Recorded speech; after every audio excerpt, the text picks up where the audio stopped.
जय गुरुदेव, जय गायत्री माता। श्रीमद् भागवत 28वां अध्याय अष्टयोग की विधि। स्कंद 3। कपिल भगवान कहते हैं, माता जी, अब मैं तुम्हें सबीज योग का लक्षण बताता हूँ, जिसके द्वारा चित्त शुद्ध एवं प्रसन्न होकर परमात्मा के मार्ग में प्रवृत्त हो जाता है। यथाशक्ति शास्त्र विहित सब धर्म का पालन करना तथा शास्त्र विरुद्ध आचरण पर त्याग करना, प्रारब्ध के अनुसार जो कुछ मिल जाए उसी में संतुष्ट रहना, आत्मज्ञानियों के चरणों की पूजा करना, विषय वासनाओं को बढ़ाने वाले कर्मों से दूर रहना, संसार बंधन से छुड़ाने वाले धर्मों में प्रेम करना, पवित्र और परिमित भोजन करना, निरंतर एकांत और निर्भय स्थान में रहना, मन वाणी और शरीर से किसी जीव को न सताना, सत्य बोलना, चोरी न करना, किसी जीव को न सताना, सत्य बोलना, आवश्यकता से अधिक वस्तुओं का संग्रह न करना, ब्रह्मचर्य का पालन करना, तपस्या करना, बाहर भीतर से पवित्र रहना, शास्त्रों का अध्ययन करना, भगवान की पूजा करना, वाणी का संयम करना, उत्तम आसन का अभ्यास करके स्थिरता पूर्वक बैठना, धीरे धीरे प्राणायाम के द्वारा श्वास को जीतना, इंद्रियों को मन के द्वारा विषयों से हटाकर अपने हृदय में लाना, मूलाधार आदि किसी एक केंद्र में मन के सहित प्राणों को स्थिर करना, निरंतर भगवान की लीलाओं का चिंतन और चित्त को समाहित करना, इनसे तथा वरदान आदि दूसरे साधनों से भी सावधानी के साथ प्राणों को जीतकर बुद्धि के द्वारा अपने कुमार्गी दुष्ट चित्त को धीरे धीरे एकाग्र करके परमात्मा के ध्यान में लगाएं। पहले आसन को जीतें, फिर प्राणायाम के अभ्यास के लिए पवित्र देश में कुछ मृग चर्म आदि से युक्त आसन बिछाएं। उस पर शरीर को सीधा और स्थिर रखते हुए सुखपूर्वक बैठकर अभ्यास करें। आरंभ में पूरक, कुंभक और रेचक क्रम से अथवा इसके विपरीत रेचक, कुंभक और पूरक करके प्राणों के मार्ग का शोधन करें, जिससे चित्त स्थिर और निश्चय हो जाए। जिस प्रकार वायु और अग्नि में तपाया हुआ सोना अपने मल को त्याग देता है, उसी प्रकार जो योगी प्राण वायु को जीत लेता है, उसका मन बहुत शीघ्र शुद्ध हो जाता है। अतः योग को उचित है कि प्राणायाम से वात पित्ता आदि जनित दोषों को, धारणा से पापों को, प्रत्याहार से विषयों के संबंध को और ध्यान से भगवत विमुख करने वाले राग द्वेष आदि दुर्गुणों को दूर करें। जब योग का अभ्यास करते करते चित्त निर्मल और एकाग्र हो जाए, तब नासिका के अग्रभाग में दृष्टि जमाकर उस प्रकार भगवान की मूर्ति का ध्यान करें। भगवान का मुख कमल आनंद से प्रफुल्ल है, नेत्र कमल कोश के समान रत्नारे हैं और शरीर नील कमल दल के समान श्याम है। हाथों में शंख चक्र और गदा धारण किए हैं। कमल की केसर के समान पीला रेशमी वस्त्र लहरा रहा है। वस्त्र स्थल में श्रीवत्स चिन्ह है और गले में कौस्तुभमणि झिलमिला रही है। वनमाला चरणों तक लटकी हुई है, जिसके चारों ओर भोरे सुगंध से मतवाले होकर मधुर गुंजान कर रहे हैं। अंग प्रत्यंग में महामूल्य हार, कंकड़, किरीट, भुजबंद और नुपुर आदि आभूषण विराजमान है। कमर में करधनी की लड़ियां उसकी शोभा बढ़ा रही हैं। भक्तों के हृदय कमल ही उनके आसन हैं। उनका दर्शनीय श्याम सुंदर स्वरूप अत्यंत शांत एवं मन और नयनों को आनंदित करने वाला है। उनकी अति सुंदर किशोर अवस्था है। वे भक्तों पर कृपा करने के लिए आतुर हो रहे हैं। बड़ी मनोहर झांकी है। भगवान सदा संपूर्ण लोकों से वंदित हैं। उनका पवित्र यश परम कीर्तनीय है और वे राजा बलि आदि परम यशस्वियों के भी यश को बढ़ाने वाले हैं। इस प्रकार श्री नारायण देव का संपूर्ण अंगों के सहित जब तक ध्यान करें, तब तक जब तक चित्त वहां से ना हटे। भगवान की लीलाएं बड़ी दर्शनीय हैं। अतः अपनी रुचि के अनुसार खड़े हुए, चलते हुए, बैठे हुए, पोढ़े हुए अथवा अंतर्यामी रूप में स्थित हुए उनके स्वरूप का विशुद्ध भाव युक्त चित्त से चिंतन करें। इस प्रकार योगी जब यह अच्छी तरह देख ले कि भगवत विग्रह से चित्त की स्थिति हो गई है, तब उनके समस्त अंगों में लगे हुए चित्त को विशेष रूप से एक एक अंग में लगाए। भगवान के चरण कमलों का ध्यान करना चाहिए। वे ब्रज, अंकुर, ध्वजा और कमल के मंगलमय चिन्हों से युक्त हैं तथा अपने से उभरे हुए लाल लाल शोभायमान नख चंद्रमंडल की चंद्रिका से ध्यान करने वालों के हृदय ज्ञान रूप घोर अंधकार को दूर कर देते हैं। इन्हीं की ध्वनि से नदियों में श्रेष्ठ श्री गंगा जी प्रकट हुई थी, जिनके पवित्र जल को मस्तक पर धारण करने के कारण स्वयं मंगल रूप महादेव जी और भी अधिक मंगलमय हो गए। ये अपना ध्यान करने वालों के पाप रूप पर्वतों पर छोड़े हुए इंद्र के व्रज के समान हैं। भगवान के इन चरण कमलों का चिरकाल तक चिंतन करें। जय गुरुदेव। भयहारी अजन्मा श्री हरि की दोनों पिंडलियां एवं घुटनों का ध्यान करें, जिनको विधाता ब्रह्मा जी की माता सुरवंदिता कमल लोचना लक्ष्मी जी अपनी जांघों पर रखकर अपने कांतिमान कर किस लिए की कांति से लाड़ लड़ाती रहती हैं। भगवान की जांघों का ध्यान करें, जो उसी के फूल के समान नीलवर्ण और बल की निधि हैं तथा गरुड़ जी की पीठ पर शोभायमान हैं। भगवान के नित्य बिंब का ध्यान करें, जो एड़ी तक लटके हुए पीताम्बर से ढका हुआ है और उस पीताम्बर के ऊपर पहनी हुई स्वर्णमयी कर धनी को लड़ियों का आलिंगन कर रहा है। संपूर्ण लोकों के आश्रय स्थान भगवान के उदर देश में स्थित नाभि सरोवर का ध्यान करें। इसी में ब्रह्मा जी का आधारभूत सर्वलोक में कमल प्रकट हुआ है।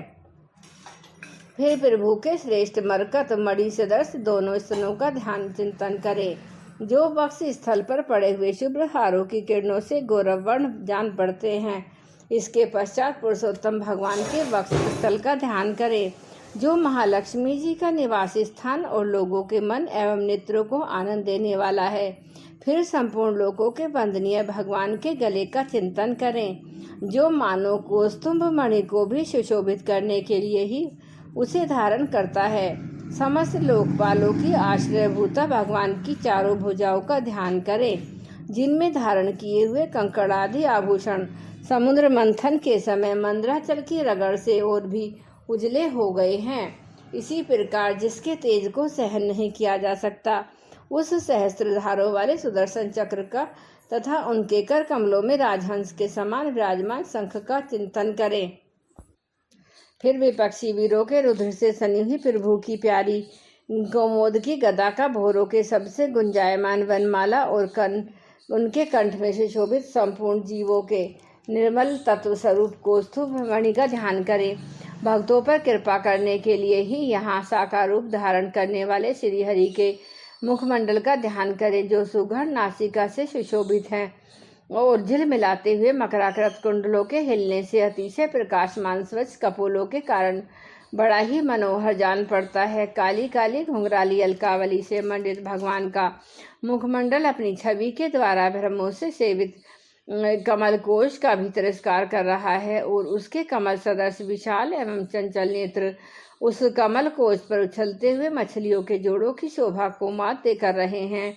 उन्नत भ्रूलताओं से सुशोभित भगवान के ऐसे मनोहर मुखरविंद की मन में धारणा करके आलस्य रहित हो उसी का ध्यान करें। हृदय गुहा में चिरकाल तक भक्ति भाव से भगवान के नेत्रों की चितवन का ध्यान करना चाहिए, जो कृपा से और प्रेम भरी मुस्कान से क्षण क्षण अधिकाधिक बढ़ती रहती है, विपुल प्रसाद की वर्षा करती रहती है और भक्त जनों के अत्यंत घोर तीनों तापों को शांत करने के लिए ही प्रकट हुई है। श्री हरि का हास्य प्रणत तंजनों के तिरव से तिरव चोखे अश्रु सागर को सुखा देता है और अत्यंत उदार है। मुनियों के हित के लिए कामदेव को मोहित करने के लिए ही अपनी माया से श्री हरि ने अपने भूमंडलों को बनाया है, उनका ध्यान करना चाहिए। अत्यंत प्रेमाद्र भाव से अपने हृदय में विराजमान श्री हरि के खिलखिलाकर हंसने का ध्यान करें, जो वस्तुतः ध्यान के ही योग्य है तथा जिसमें ऊपर और नीचे के दोनों होठों को की अत्यधिक करुणा कांति के कारण उनके कुंदकली के समान शुभ्र छोटे छोटे दांतों पर लालिमा सी प्रतीत होने लगी है। इस प्रकार ध्यान में तन्मय होकर उनके सिवा किसी प्रकार पदार्थ को देखने की इच्छा न करें।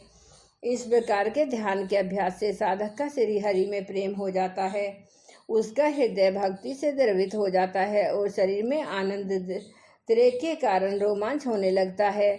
उत्कंठा जनित प्रेम आंसुओं की धारा में वह बार बार अपने शरीर को नहलाता है और फिर मछली पकड़ने के लिए कांटे के समान श्री हरि को अपनी ओर आकर्षित करने के साधन रूप अपने चित्त को भी धीरे धीरे ध्येय से ध्येय वस्तु से हटा लेता है।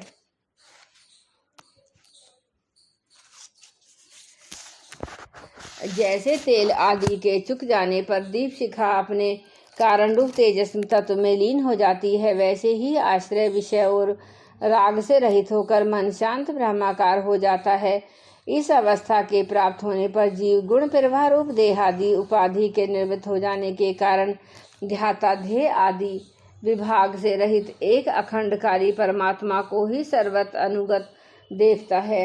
योगाभ्यास से प्राप्त हुई चित्त की इस अविद्या रूप लय रूप निर्वृत्ति रूप से अपने दुख सहित दुख रहित ब्रह्म रूप महिमा में स्थित होकर परमात्मा तत्व का साक्षात कर लेने पर वह योगी जिस सुख दुख के भोग तत्व को पहले अज्ञानवश अपने स्वरूप में देखता था, उसे अब अविद्याकृत अहंकार में ही देखता है।